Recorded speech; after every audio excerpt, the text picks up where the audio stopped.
हवाबाजी करने में जुटे जीतन राम मांझी भाजपा के साथ कितने वफादार हैं। नमस्कार, आप देख रहे हैं प्रेस बिहार। हमारे चैनल पर आपका बहुत बहुत स्वागत है और मैं हूं आपके साथ आनंदमयी।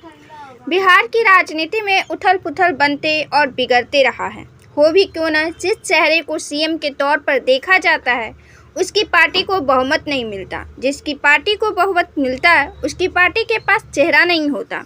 वहीं एक उभरता वर्ग राजद को पसंद नहीं करती। तभी तो बिहार विधानसभा चुनाव में राजद जितना वोट भाजपा को मिला। इसी कश्मकश में दबाव की राजनीति बनती है और बिहार में राजनीतिक सक्रियता अधिक होती है। बिहार के बच्चे के पास भी राजनीति की विब्रेशन पहुंच जाती है। बिहार में जितनी भी पार्टी है उसमें बहुत सारे छोटी और अपने वर्ग के प्रतिनिधित्व के नाम पर बनती है, लेकिन जमीनी स्तर पर उसकी कोई पकड़ नहीं हो पाती है, उनकी अपनी जाति में भी नहीं। जीतन राम मांझी जब पिछले विधानसभा में चुनाव लड़े तो 4 सीटों पर जीत हासिल की। उम्मीदवार उन्होंने 7 सीटों पर उतारा। हालांकि सीटों को देने के बाद उनकी पार्टी के कार्यकर्ता ही हल्ला बोल किया टिकटों को लेकर, क्योंकि 7 में से 4 सीट पर उनके परिवार और रिश्तेदार रहे थे।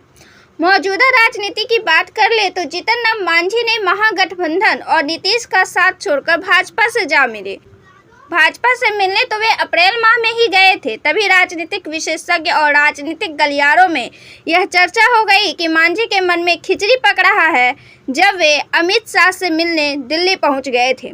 मांझी मीडिया के सामने यह खुलकर स्वीकार करने लगे कि नीतीश कुमार ने उनके साथ गलत किया है, लेकिन चाहे जो हो जाए वे उनके साथ ही रहेंगे। लेकिन लोकसभा की 6 सीटों को लेकर मुद्दा उठा और वे पार्टी से हटकर भाजपा में शामिल हो गए। पार्टी के विलय न करने पर उन्होंने जदयू का साथ छोड़ दिया।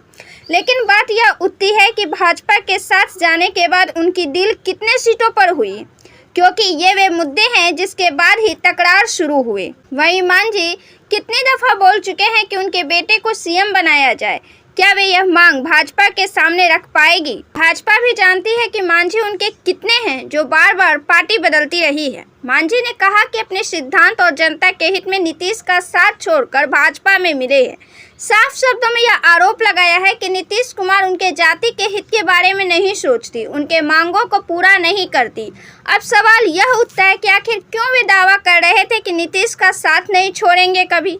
नीतीश कुमार ने उनके लिए बहुत कुछ किया है। वे नीतीश कुमार के महागठबंधन में जाने से भी खफा हैं।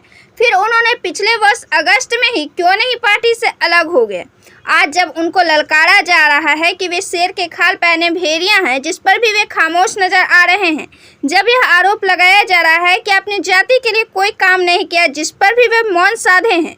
लेकिन भाजपा के साथ तो चले गए हैं, लेकिन साथ रहेंगे क्या, ये बड़ा सवाल है। हालांकि उनके पास कोई दूसरे फायदे का ऑप्शन भी नहीं है, ये वह भी समझते हैं, लेकिन वे दबाव की राजनीति खेलने में यकीन करते हैं जो उसी पर भारी पड़ गया है। हवाबाजी करने में जुटे हैं और अपनी राजनीतिक महत्वाकांक्षा के लिए इधर से उधर भटक रहे हैं।